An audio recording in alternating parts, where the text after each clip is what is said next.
Պարոն Ալեքսանյան, այսօր Սերոբ Գասպարյանի խափանման միջոցի հարցը քննարկվելու ինչ ակնկալիքներն են ու ահասարակ լիստերի այսպես են առաջին։ Դե տեսեք, ընդհանուր ակնկալիքներ, որպես այդպիսիք ունենալը մի փոքր կարծում եմ շնորհակալ գործ է կամ ինչ-որ ենթադրություններ անել է։ Դուք նախորդ ԴՏԿ-նիստի ժամանակ տեսաք, որ մենք հանգամանալից ներկայացրեցինք բոլոր մեր փաստարկները, որոնք վկայում են նրա մասին, որ Սերոբ Գասպարյանի նկատմամբ առնվազն գոնե այլ ընտրանքային խափանման միջոց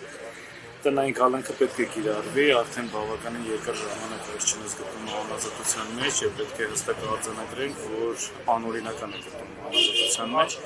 որտեղ մենք քննության ամենասկզբնական փուլից, այսինքն ծնունդից ի վեր, պնդել ենք, որ թվալ պարագայում այն փաստական տվյալները, որոնք որ դրված են մեղադրանքի հիմքում, այն փաստական տվյալները, որոնք որ մինչ այսօր դրված են եղել խափանամիջոց կալանքի հիմքում, դրանք չունեն այն կշիռը, որ հնարավոր կլինի անձին տվյալ պարագայում ազատությունից զրկել։ Ինչու, որտեղ բոլոր այդ փաստական տվյալները կառուցված են ոչ թե ինչ-որ փաստի հիման վրա, այլ բացառապես ենթադրության եւ անձանց որոշակի կարծիքների հիման վրա։ Հետաքննության ամենասկզբնական փուլում ենթադրությունը, կարծիքը միգուցե հիմնավոր կասկածի համատեքստում բավարար կարող է լինել անձին ժամանակավոր տվյալ պարագայում կարճաժամկետ ազատությունից զրկելու համար, բայց այս 10 ամիսների ընթացքում այդ ենթադրությունները եւ կարծիքները անձի երկարատև կալանքի հիմքում դրված լինել չեն կարող։ Այս մեղադրանքը առհասարակ որևէ ավերջ չունի իրավաբանության հետ, որտեղ տվյալ պարագայում մեղադրանքային փաստական նկարագրությունը, որը որ դրված է գործում առկա որևէ փաստական հանգամանքներով եւ փաստական տվյալներով չի հիմնավորվում։ Ավելին ասեմ, գործում առկա փաստական տվյալները հենց վկայում են հակառակի մասին, որտեղ այդ նույն անձիկ, որոնք որ հայտնել են իրենց ենթադրությունը, կարծիքը, որ իբրև Սերոբ Գասպարյանը այս ամեն ինչի հետ հնարավոր է կապ ունենա, առնչություն ունենա, նույն իրենց ցուցմունքներով հայտնել են, որ Սերոբ Գասպարյանը երբ որ եկել է Գորլովկա եւ իմացել է այն խոսակցությունների մասին, թե իբրև այդտեղ գտնվող անձանց այդտեղ գտնվելու նպատակը հանդիսանում է Հայաստանում հետագայում վերադառնալու պես հեղաշրջում կատարել է, իրանք հայտնել են, որ Սերոբ Գասպարյանը դրա մասին իմանալուց հետո անմիջապես շատ կոշտ է արձագանքել եւ հայտնել է, որ նման բան չկա եւ ով փորձի սեփական ժողովրդի վրա զենք բարձրացնի, ինքը առաջինը կլինի, ով դրա դեմը կառնի, սա ասում է մեղմ, որովհետեւ եթե նույնիսկ ցիտեմ նրանց ցուցմունքները, նրանք հայտնել են, որ Սերոբ Գասպարյանը հայտնել է, որ ինքը անձամբ այդ անձանց վրա զենք կբարձրացնի եւ թույլ չի տա,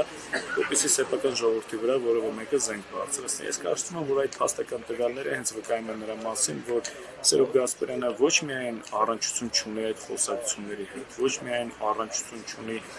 եթե ինչ-որ մի բան էլ նախապատրաստվել է, չնայած որ դրան շատ առհասարակ չեմ հավատում, դժվար եմ պատկերացնում, թե ինչպես դա կարող է տեղի ունենալ, դա պարզապես ասեկոսերներ են, դա պարզապես զառանցանքներ են,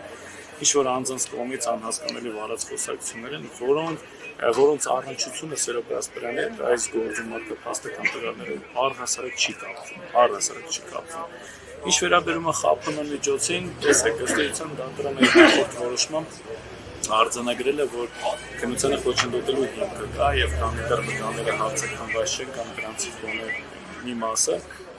ապա այլ ընտրանքային խափանման միջոցի մասին որպես այդպիսի կիրառման խոսք չի կարող գնալ, բայց դուք տեսաք, որ նախորդ 3 ամիսների ընթացքում որպես այդպիսի 3 ԴՏԿ-նիստ ընդամենը կայացել եւ ես դրա մասին հստակ նաեւ իմ ելույթի մեջ նշեցի, որ այստեղ մենք գործ ունենք նաեւ պատշաճ ջանասիրության հետ, այսինքն գործը քայլ առաջ չունի արած, որպես այդպիսի մենք գտնում ենք նույն կետում։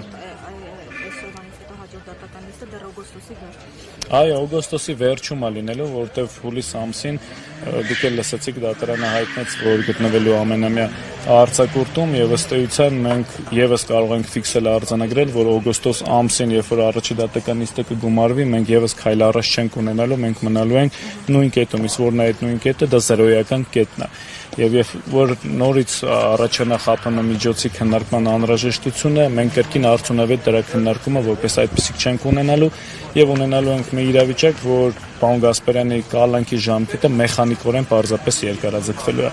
Սա առհասարակ չի բխում անձնական ազատության